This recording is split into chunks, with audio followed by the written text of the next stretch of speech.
ত্রয়োদশ জাতীয় সংসদ নির্বাচনে নিরঙ্কুশ সংখ্যাগরিষ্ঠতা পাওয়ায় বিএনপি চেয়ারম্যান তারেক রহমানের নেতৃত্বে আগামী মঙ্গলবার বাংলাদেশের নতুন সরকার শপথ নিতে যাচ্ছে।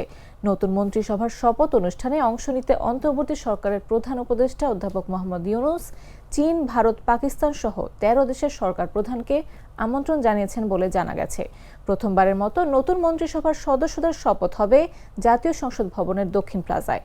নতুন সরকারের শপথ ঘিরে দক্ষিণ এশিয়ার বিভিন্ন দেশের দৃষ্টি এখন ঢাকার দিকে। ঢাকা নয়াদিল্লি সম্পর্ক ও দুই দেশের ঐতিহাসিক বন্ধনের কারণে ভারতের আমন্ত্রণ বিশেষ গুরুত্ব বহন করছে। ভারতীয় সংবাদ মাধ্যম এনডিটিভি সূত্রে জানা গেছে, ভারতের প্রধানমন্ত্রী নরেন্দ্র মোদীকে আনুষ্ঠানিকভাবে আমন্ত্রণ জানানো হলেও একই দিনে মুম্বাইয়ে ফ্রান্সের প্রেসিডেন্ট ইমানুয়েল ম্যাক্রোর সঙ্গে পূর্ব নির্ধারিত কর্মসূচি থাকায় তার উপস্থিতির সম্ভাবনা কম। পরিবর্তে ভারতের পররাষ্ট্রমন্ত্রী এস জয়শঙ্কর অথবা ভাইস প্রেসিডেন্ট সিপি রাধাকৃষ্ণন অনুষ্ঠানে ভারতের প্রতিনিধিত্ব করতে পারেন।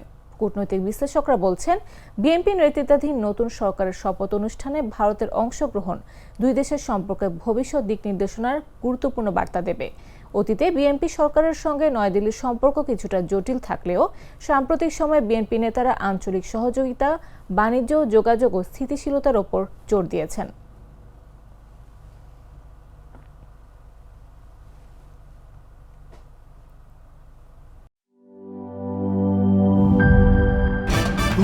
ভয় পাস না, এটা কসমিক ডোর। শব্দের আরেক নাম কসমিক ডোর। এর ওয়াল থিকনেস ও রিপ থিকনেস বেশি থাকায় এটাকে 50 বছরেরও বেশি। কসমিক ডোর, নিশ্চিন্তে 50 বছর।